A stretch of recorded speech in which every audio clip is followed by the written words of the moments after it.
سورہ بنی اسرائیل کے سٹارٹ میں اللہ تعالیٰ فرماتا ہے اعوذ باللہ من الشیطان الرجیم بسم اللہ الرحمن الرحیم سبحان الذی اسری بعبدہ لیلا من المسجد الحرام الی المسجد الاقصی الذی بارکنا حولہ لنوریہ من آیاتنا. پاک ہے وہ ذات جو راتوں رات اپنے بندے کو لے گئی مسجد حرام سے ایک دور کی مسجد یعنی ایلیا میں بیت المقدس کی طرف. مسجد اقصی تو حضرت عمر کے زمانے میں وہاں بنی ہے، یہاں اقصی سے مراد ہے دور کی مسجد. نبی علیہ السلام کے زمانے میں بخاری مسلم میں آتا ہے اسے بیت المقدس مسجد ایلیا کہا جاتا تھا، یروشلم میں ہے جو. سیر کروائی. الذی بارکنا حولہ، وہ جگہ ہے جہاں کے ارد گرد کے ماحول کو اللہ نے بابرکت بنایا ہے. وہ کیا بابرکت ہے؟ 4000 نبیوں کی قبریں ہیں وہاں پہ. لِنُرِيَهُ مِنْ آیَاتِنَا، تاکہ اللہ تعالیٰ اپنی قدرت کی بڑی بڑی نشانیاں اپنے محبوب کو دکھائے صلی اللہ علیہ وآلہ وسلم. اِنَّهُ هُوَ السَّمِيعُ الْبَصِيرُ، بے شک اللہ تعالیٰ سننے والا دیکھنے والا ہے. یہ جو قدرت کی بڑی بڑی نشانیاں دکھائی ہیں نا، ان میں سے ایک نشانی راستے میں یہ بھی دکھائے گی الاسراء والمعراج میں. الاسراء آپ کا رات کا زمینی سفر ہے اور المعراج آپ کا آسمانوں کا سفر ہے جو یروشلم سے آسمانوں کی طرف ہوا. میں نے ڈیٹیل کے ساتھ اس کے اوپر 3 لیکچر ریکارڈ کروا دیے ہیں. مسئلہ نمبر 126 A B C، جسے شوق ہو وہ دیکھے. میری زندگی کے بہترین تحقیقی لیکچرز میں سے ہیں. آپ کو واقعہ معراج پہ اتنی تحقیق کسی کتاب میں نہیں ملے گی. اللہ کے فضل سے میں نے جتنی اس میں محنت کی ہے الحمدللہ. اس میں نے یہ حدیث بیان کی تھی سنن نسائی 451. انس ابن مالک سے بھی ہے، سیدنا شداد ابن اوس سے بھی. انس ابن مالک کہتے ہیں کہ نبی علیہ السلام نے فرمایا میرے پاس ایک جانور لایا گیا، براق، جو گدھے سے بڑا اور خچر سے چھوٹا تھا. اس کا قدم وہاں پڑتا تھا جہاں اس کی نگاہ پڑتی تھی. اتنی یعنی سپیڈ میں وہ چلنے والا اڑنے والا جانور تھا. میں جبرائیل علیہ السلام کے ساتھ اس پر سوار ہو گیا.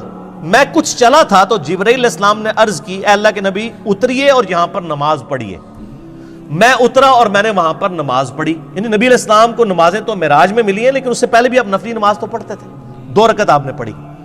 پھر جبرائیل علیہ السلام نے عرض کیا اللہ کے محبوب صلی اللہ علیہ وآلہ وسلم، آپ جانتے ہیں میں نے آپ کو جو نماز پڑھائی ہے یہ جگہ کون سی ہے؟ پھر خود ہی فرمانے لگے، عرض کرنے لگے اے اللہ کے محبوب یہ طیبہ ہے، مدینہ شریف، جو ان قریب آپ کی ہجرت گاہ بنے گا. یعنی ہجرت سے پہلے واقعہ معراج ہوا ہے. نبی اسلام کو پہلے اللہ نے دکھا دیا کہ آپ نے الٹیمیٹلی یہاں پہ آنا ہے. پھر نبی اسلام کہتے ہیں ہم دوبارہ براق پہ سوار ہوئے. پھر تھوڑی دور جا کے مجھے جبرائیل نے کہا اتریے اور یہاں پہ بھی نماز پڑھیے. پہلے مدینہ شریف پڑھائی جہاں پہ نبی اسلام کی قبر بننی تھی. نبی اسلام کا مسکن وہ شاعر اللہ میں داخل. میں نماز پڑھ کے فارغ ہوا تو پوچھا، جبرائیل نے کہا اللہ کے رسول آپ کو پتہ ہے یہ جگہ کون سی ہے؟ تو پھر خود ہی اس نے عرض کی کہ یہ طور سینہ ہے جہاں پہ موسیٰ علیہ السلام سے اللہ نے کلام کیا تھا. یعنی موسیٰ علیہ السلام کی جگہ شاعر اللہ. پھر کہتے ہیں میں دوبارہ سے سوار ہوا. پھر ایک اور جگہ جا کر انہوں نے روکا اور کہا یہاں پہ بھی نماز پڑھیں.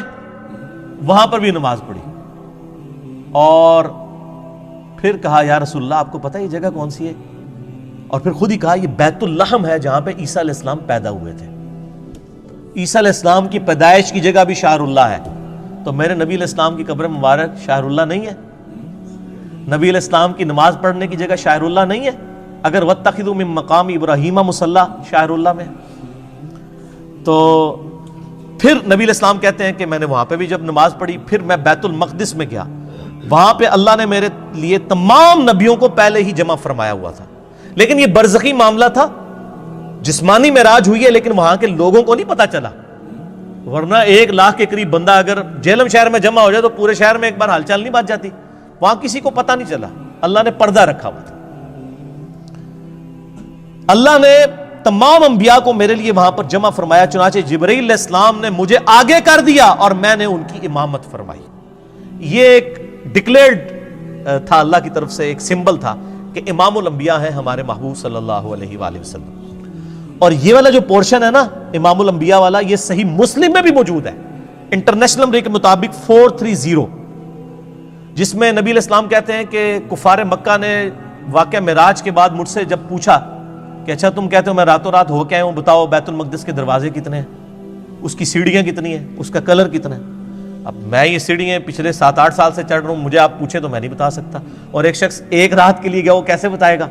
حضور کہتے ہیں میں اتنا پریشان ہوا کہ اعلان نبوت کے بعد کبھی اتنا پریشان نہیں ہوا تھا کہ میں ان کے سوالوں کے جواب نہیں دے سکوں گا. تو اللہ تعالیٰ نے بیت المقدس اٹھا کے میرے سامنے کر دیا.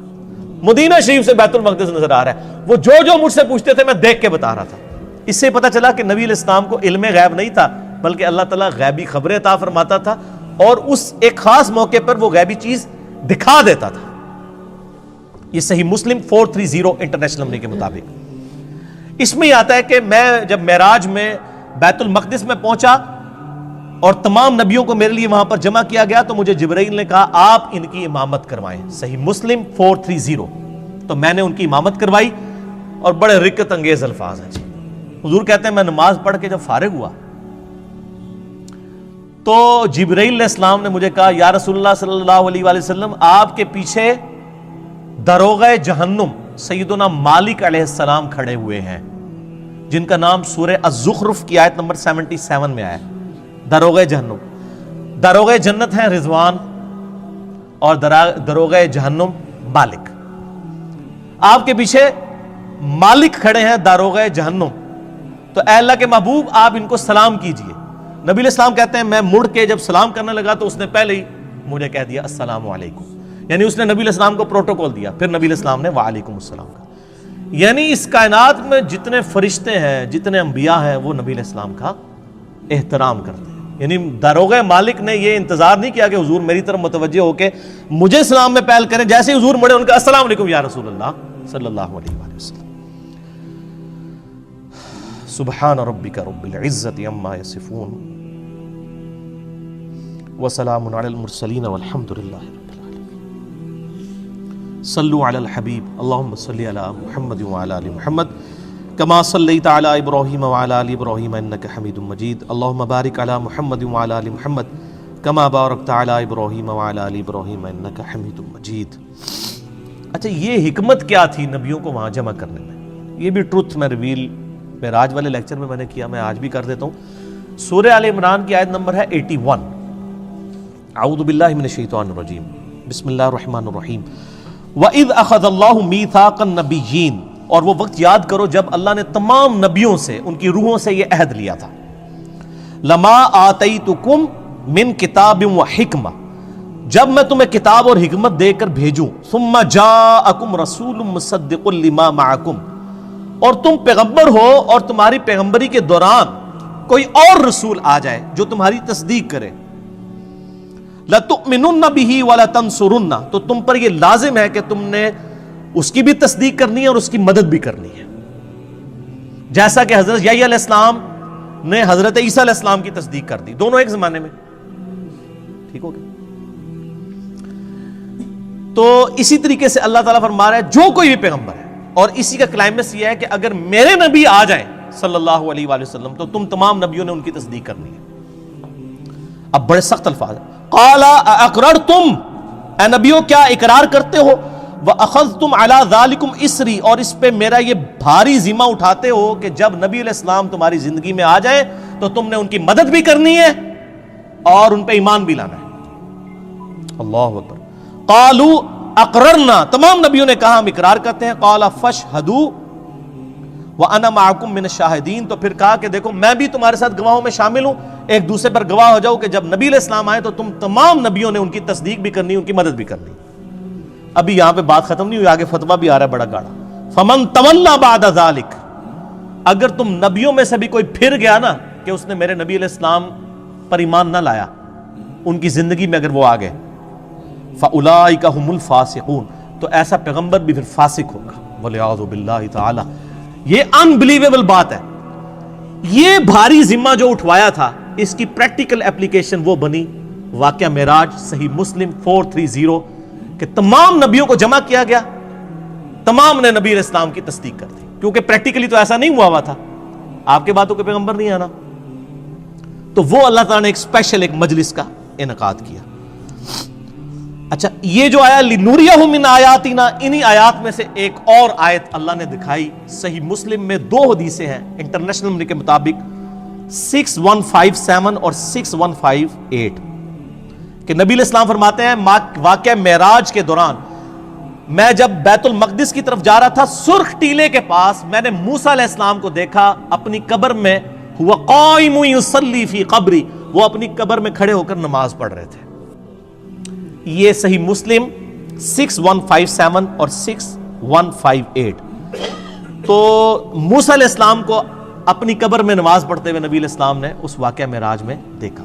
باقی یہ انتہائی انٹرسٹنگ چیز ہے، واقعہ معراج پہ آپ جتنی بھی کتابیں پڑھیں آپ کو زیادہ تر کہانیاں ملیں گی۔ میں نے محنت کر کے ہفتوں لگا کے آلموسٹ 4-5 گھنٹے کی یہ 3 نشستوں میں ریکارڈنگ کروائی ہے، مسئلہ نمبر 126A-B-C۔ آپ کا دل خوش ہو جائے گا۔ واقعہ معراج پہ آپ کو اس کے بعد کوئی کتاب اور آپ سینکڑوں لیکچرز بھی سنیں، وہ چیزیں نہیں ملیں گی انشاءاللہ جو میں نے اس میں ریکارڈ کروا دی ہیں، وہ ضرور دیکھیے گا۔